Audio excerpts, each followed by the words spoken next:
వెంటనే చూస్తున్నాం జగన్ నెల్లూరు పర్యటన ఉద్రిక్తంగా సాగింది.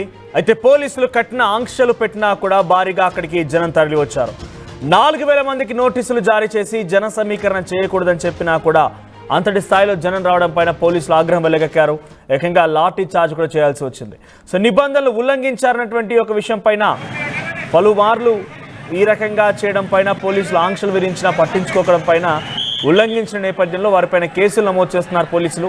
మాజీ ఎమ్మెల్యే నల్లపరెడ్డి ప్రసన్న కుమార్ రెడ్డితో పాటుగా పలువురు వైసీపీ నేతలు కార్యకర్తలపైన పోలీసులు కేసులు బనాయించే అవకాశం కనబడుతోంది. దర్గామిట్ట పోలీస్ స్టేషన్లో కేసులు నమోదయ్యాయి. అయితే బారికేడ్లు తోసేయడంతో హెడ్ కానిస్టేబుల్ మాలకొండయ్య చేయికి గాయమైనట్టు తెలుస్తోంది. కుడి చెయ్యి విరిగిపోవడంతో ప్రభుత్వ హాస్పిటల్లో చేర్పించారు ఆయన్ని. వైసీపీ నేతల దాడి వల్లే గాయపడినట్టుగా మాలకొండయ్య చెప్పుకొచ్చాడు. అక్కడికి వచ్చిన నేపథ్యంలో వైసీపీ శ్రేణులు పోలీసులపై కూడా దాడి చేసేందుకు యత్నించారు.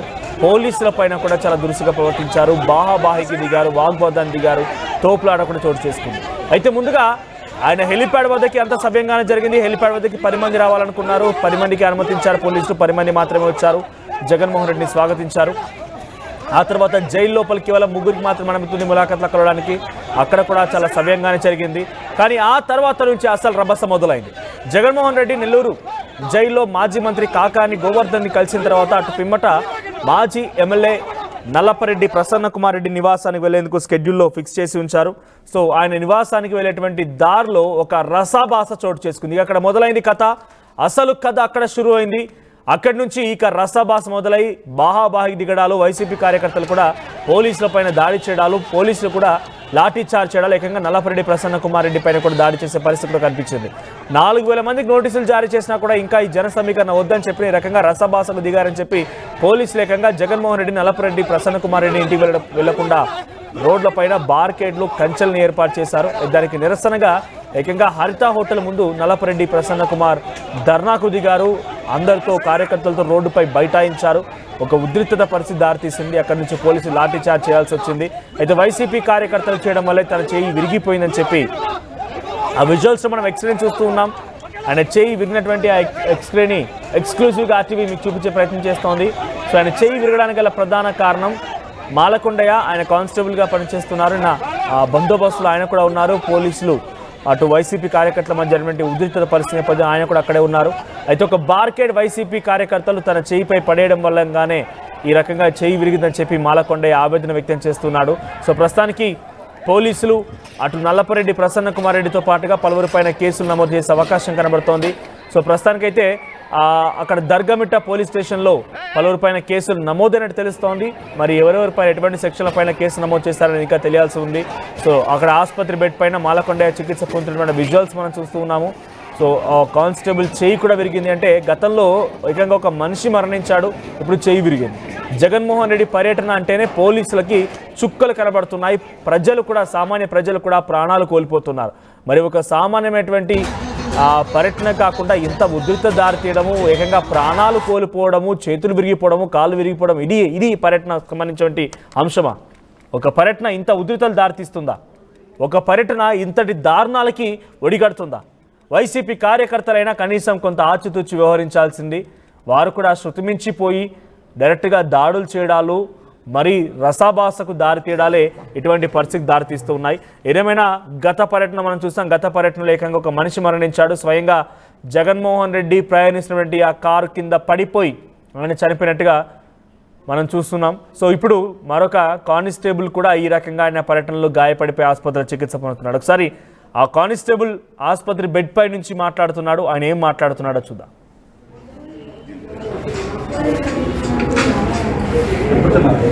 సార్ ఉదయం 9:30 తిన్నాం సార్. తర్వాత ఊళ్ళో వాటర్ తాగాను సార్. ఎప్పుడు తాగారు? వాటర్ కూడా 1 గంట ముందు, అంటే ఈ పడక ముందు ఒక 1 అవర్ ఇంకెక్కడ ఏం లేదు సార్.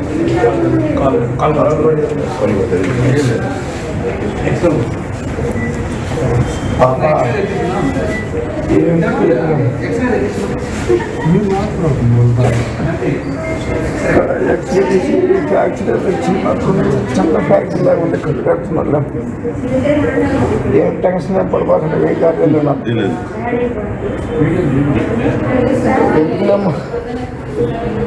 లేమ్మా హలో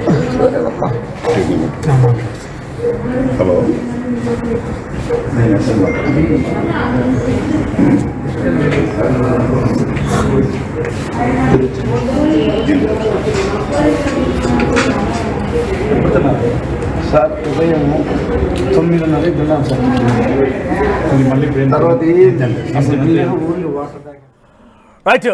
జగన్మోహన్ రెడ్డి పర్యటన అంటేనే పోలీసులకు చుక్కలు కనబడుతున్నాయి. సామాన్య ప్రజలు కూడా ప్రాణాల అరచేతిలో పెట్టుకుంటూ ఉన్నారు. వైసీపీ కార్యకర్తలు, వైసీపీ నాయకుల యొక్క రసాభాస అటువంటి పరిస్థితి దారితీస్తోంది. ఈ మాటనే మాట్లాడే అతిశయోక్తి కావచ్చేమో, కానీ డెఫినెట్గా అటువంటి పరిస్థితి నెలకొన్నాయి. జగన్మోహన్ రెడ్డి గత పర్యటనలో ఏకంగా ఒక సామాన్యమైనటువంటి ఒక పీదవాడు, అట్ ది సేమ్ టైం ఒక చాలా వృద్ధాప్యంలో ఉన్నటువంటి ఆ వ్యక్తి పేదవాడు, ఆయన ప్రయాణిస్తున్నటువంటి కారు టైర్ కింద నలిగిపోయి చనిపోవడం చూసాం. ఇప్పుడు తాజాగా మరో కానిస్టేబుల్ కూడా గాయాల పాలైన ఆసుపత్రిలో బెడ్పైన చికిత్స పొందుతున్నారు. మా ప్రతినిధి గయాస్ సిద్ధంగా ఉన్నారు. గయాస్, ప్రస్తుతానికి ఎవరెవరిపైన కేసులు నమోదయ్యాయి? జగన్మోహన్ రెడ్డి పర్యటన నేపథ్యంలో ఇటువంటి ఉధృత పరిస్థితి దారితీస్తున్న నేపథ్యంలో పోలీసులు ఏం చెప్తున్నారు? మనోజ్, రాష్ట్ర మాజీ ముఖ్యమంత్రి వైఎస్ జగన్మోహన్ రెడ్డి నిన్న నెల్లూరు పర్యటన ఉద్రిక్తత వాతావరణం నెలకొంది. అయితే ఎక్కువ అక్కడ పోలీసులకు అదేవిధంగా వైఎస్ఆర్సీపీ కార్యకర్తల మధ్య పెద్ద ఎత్తున వాగ్వాదము, లాఠీ చార్జ్ కూడా జరగడం జరిగింది. అయితే మొత్తం మీద సుమారు ఒక 5-6 గంటలు నెల్లూరు నగరంలో పెద్ద ఎత్తున ఒక ఉద్రిక్తత వాతావరణం అయితే ఏర్పడింది. అయితే ఓ పక్క నుంచి హైవే మీద జగన్మోహన్ రెడ్డి ఇటు రావడము, అదేవిధంగా పొదలకూరు రోడ్డు మొత్తం పోలీసు దిగ్బంధం చేయడము, టోటల్ మీద చూసుకుంటే ప్రజలు బాగా నిన్న ఇబ్బంది పడింది. ఒక నాయకుడు వస్తుంటే ప్రజలు ఇబ్బంది పడడం కూడా ఒక విమర్శలు కూడా జరిగింది. అయితే ప్రధానంగా జగన్మోహన్ రెడ్డి వచ్చే సందర్భంగా మాజీ ఎమ్మెల్యే నల్లపరెడ్డి శ్రీనివాస్ ప్రసన్న కుమార్ రెడ్డి ఇంటి సమీపంలో హరిత హోటల్ ఉంది. ఆ హరిత హోటల్ వద్ద పెద్ద ఎత్తున 12 ఆ ప్రాంతంలో పెద్ద ఎత్తున వైఎస్ఆర్సీపీ కార్యకర్తలు, అదేవిధంగా నాయకులు మొత్తం అక్కడ చేరిపోవడం జరిగింది.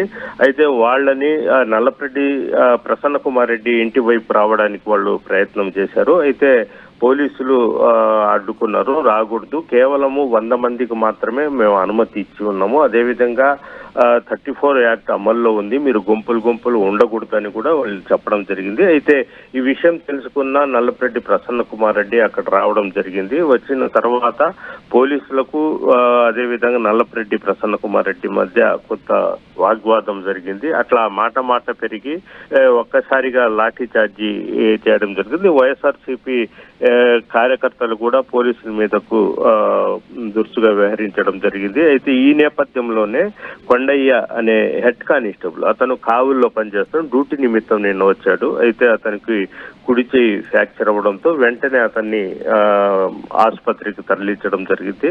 అయితే ఒక చేయి ఫ్రాక్చర్ అవ్వడంతో అతనికి వాళ్ళ కుటుంబ సభ్యులు కూడా ఆవేదన వ్యక్తపరుస్తున్నారు. అయితే వైఎస్ఆర్సీపీ నేతలు, కార్యకర్తలు తమపై దాడి చేశారు, ఒక కావాలనే చేశారన్నట్టు కూడా మాల్కొండ అయితే చెప్తున్నాడు. మొత్తం మీద చూసుకుంటే పోలీసులు సైతము విధి నిర్వహణ వాళ్ళ మీద చేయి చేసుకోవడం కూడా కరెక్ట్ కాదు అని కూడా చేస్తున్నారు. అయితే దీనికి ప్రధాన కారణము నల్లపరెడ్డి శ్రీనివాసరెడ్డి అని పోలీసులు సైతం చేస్తున్నారు. ఇందులో భాగంగానే దర్గామిట్ట పోలీస్ స్టేషన్ లో నల్లపరెడ్డి ప్రసన్న కుమార్ రెడ్డి, అదేవిధంగా వైఎస్ఆర్సీపీ నెల్లూరు సిటీ బొప్పల శ్రీనివాస్ యాదవ్, అతను కార్పొరేటర్, అదేవిధంగా ప్రభాకర్ తో పాటు సుమారు 15 మంది మీద పోలీసులు నాన్ బెయిలబుల్ కేసులు అయితే నమోదు చేశారు. అయితే ఎవరు వీళ్ళు ముగ్గురు కాకుండా ఇంకా ఎంతమంది అనేది కూడా మనకు తెలియాల్సి ఉంది. పోలీసులు పెట్టిన డ్రోన్ కెమెరాల సహకారంతో ఎవరెవరు అక్కడ దాడి చేశారు, ఎవరెవరు చేతుల్లో కర్రలు ఉన్నాయి, ఇవన్నీ పరిశీలించి కేసులు అయితే నమోదు పరుస్తున్నారు. అయితే ఆ జాబితాను అంటే ఎఫ్ఐఆర్ కాపీని కూడా 11 గంటల ప్రాంతంలో మీడియాకు కూడా ఇచ్చే అవకాశాలు ఉన్నాయి. అయితే మరోపక్క పోలీసులు నెల్లూరు నగరాన్ని పూర్తిగా నిర్బంధించి వైఎస్ఆర్సీపీ కార్యకర్తలకు అనవసరంగా లాఠీ చార్జ్ చేసి కొట్టారు, తిట్టారు అని కూడా వైఎస్ఆర్సీపీ నాయకులు కూడా చెప్తున్నారు. అంటే ఈ ఘటన మీద కూడా మరికొద్ది సేపట్లో మాజీ మంత్రి అనిల్ కుమార్ యాదవ్ కూడా మీడియా ముందు మాట్లాడే అవకాశాలు కూడా ఉన్నాయి. మొత్తం మీద చూసుకుంటే ఈ విషయము నెల్లూరు నగరంలో నిన్న జగన్మోహన్ రెడ్డి వచ్చిపోయిన తర్వాత ఇటు తెలుగుదేశం పార్టీ ఇటు వైఎస్ఆర్సీపీ మధ్య మాత్రము పెద్ద ఎత్తున ఒక వార్ అయితే జరుగుతుందనుకోవచ్చు. అయితే ప్రసన్న కుమార్ రెడ్డి మీద మాజీ మంత్రి నల్లపరెడ్డి ప్రసన్న కుమార్ రెడ్డి మీద, అదేవిధంగా వైఎస్ఆర్సీపీ సిటీ ఇన్ఛార్జి బొప్పల శ్రీనివాస్ యాదవ్, ప్రభాకర్ మీద మాత్రం ప్రజెంట్ వాళ్ళ పేర్లు మాత్రమే వినిపిస్తున్నాయి. ఇంకా 15 మంది మీద నాన్ బెయిలబుల్ కేసు నమోదైనట్లు కూడా పోలీసులు అయితే చెప్తున్నారు. మనోజ్, రైట్. సో ఆ వారిపైన పోలీసు ఎటువంటి చర్యలు తీసుకునే అవకాశం ఉంది? ఈరోజు ఆ కేసులు నమోదైనటువంటి నేపథ్యంలో మనం అరెస్ట్ చేసే అవకాశం ఉందా? వారి నోటీసులు సర్వ్ చేస్తారా? పోలీసులు ఏం చెప్తున్నారు? అయితే నోటీసులు అంటే నల్లపరెడ్డి ప్రసన్న కుమార్ రెడ్డికి, అదేవిధంగా కార్పొరేటర్ వాళ్లకు కొంత అంటే ఒక హోదాలో ఉండే వాళ్లకు నోటీసు ఇవ్వవచ్చు. అంటే వేరే అంటే సర్వేపల్లి నుంచి, అదేవిధంగా కోవూరు నుంచి కొంతమంది సామాన్య కార్యకర్తలు కూడా రావడం జరిగింది. ఆ సామాన్య కార్యకర్తల మీద కూడా పెడితే మాత్రం వాళ్లను వెంటనే వాళ్ళ ఇళ్ల దగ్గర ఎక్కడ పోయి అరెస్ట్ చేసే అవకాశాలు ఉన్నాయి. అయితే లీడర్స్ మాత్రమే నోటీసులు ఇచ్చే అవకాశం, నోటీస్ ఇచ్చి ఆ తర్వాత అరెస్ట్ చేసే అవకాశాలు అయితే ఉన్నాయి. Manoj, thank you guys. So మాజీ ఎమ్మెల్యే నల్లపరెడ్డి ప్రసన్న కుమార్ రెడ్డితో పాటుగా పలువురు పైన కేసు నమోదైంది. జగన్మోహన్ రెడ్డి నెల్లూరు పర్యటన ఏదైతే రసాభాసగా మారింది. సో ఒక కానిస్టేబుల్ కూడా ఈ పర్యటన నేపథ్యంలో వైసీపీ కార్యకర్తలు తన చెయ్యి పైన బ్యారికేడ్ వేశారని, అందుకే నా చెయ్యి విరిగిపోయిందని చెప్పి కానిస్టేబుల్ కూడా చెప్తూ ఉన్నాడు. సో వైసీపీ శ్రేణులు పోలీసులకు మధ్య జరిగిన బాహాబాహికి తోపులాట మధ్యలో ఒక కానిస్టేబుల్ గాయాల పాలైపోయి చెయ్యి విరిగిపోయి ఆసుపత్రిలో చికిత్స పొందుతూ ఉన్నాడు. సో ప్రస్తుతానికి ఈ ఘటన గల కారకులైనటువంటి కొంతమంది వ్యక్తులపైన పోలీసులు కేసులు నమోదు చేసే అవకాశం ఉంది. ఈరోజు వారిని కూడా అరెస్టు చేస్తారనేటువంటి ఒక చర్చ కూడా జరుగుతోంది. ఏమైనా జగన్మోహన్ రెడ్డి పర్యటన అంటేనే ప్రజలు, పోలీసులు బెంబేలెత్తిపోతున్నారు. సో జగన్మోహన్ రెడ్డి పర్యటన నేపథ్యంలో ఇప్పటికే 2-3 చోట్ల ఒక దగ్గర ఏకంగా హెలీప్యాడ్ వద్ద రసాబాస్ జరగడం, ఆ తర్వాత ఇటీవల కాలం పర్యటనలో ఒక వృద్ధుడు మరణించడం, నిన్న ఒక పోలీస్ కానిస్టేబుల్కి గాయాలవ్వడం. సో వరుస పర్యటన నేపథ్యం రసాబాస నెలకొంది. సో ఈ విజువల్లో మీరు గమనించండి, అక్కడ ఒక్కసారిగా బార్కేడ్ తోసుకునేందుకు కార్యకర్తలు అలా దూసుకు వస్తున్నారు. ఏమాత్రం వినడం లేదు. కార్యకర్తల యొక్క అత్యుత్సాహమే ఆ కానిస్టేబుల్కి గాయాలన్నట్టుగా చాలా క్లియర్గా అర్థమవుతోంది. ఒక కానిస్టేబుల్కి డైరెక్ట్గా అక్కడ మీరు చూడండి, ఆ విజువల్స్లో బార్కేడ్ కుప్పకూలిపోయింది. ఆ బార్కేడ్ కిందే ఆ కానిస్టేబుల్ చెయ్యి ఇరుక్కుపోయింది. అక్కడ కానిస్టేబుల్ గాయాలడానికి ఈ విజువలే కారణం. సో ఇక్కడ ఆ కానిస్టేబుల్కి ప్రస్తుతానికి ఆసుపత్రికి తరలించారు. సో ఈ సంఘటనలోనే పోలీసులు కూడా లాఠీ చార్జ్ చేయాల్సి వచ్చింది. ఇంతటి అత్యుత్సాహమా, ఇంతటి ఒక కట్టలు తెగేటువంటి అత్యుత్సాహమా? సో ఇవన్నీ కూడా ప్రస్తుతం ప్రజల్ని బెంబేలెత్తిస్తున్నాయి. సో జగన్మోహన్ రెడ్డి పర్యటనల పైన మీ అభిప్రాయం ఏంటి? అక్కడ జరిగేటువంటి ఈ ఉద్రిక్తత పరిస్థితుల పైన మీ అభిప్రాయం ఏంటి? కామెంట్ చేయండి.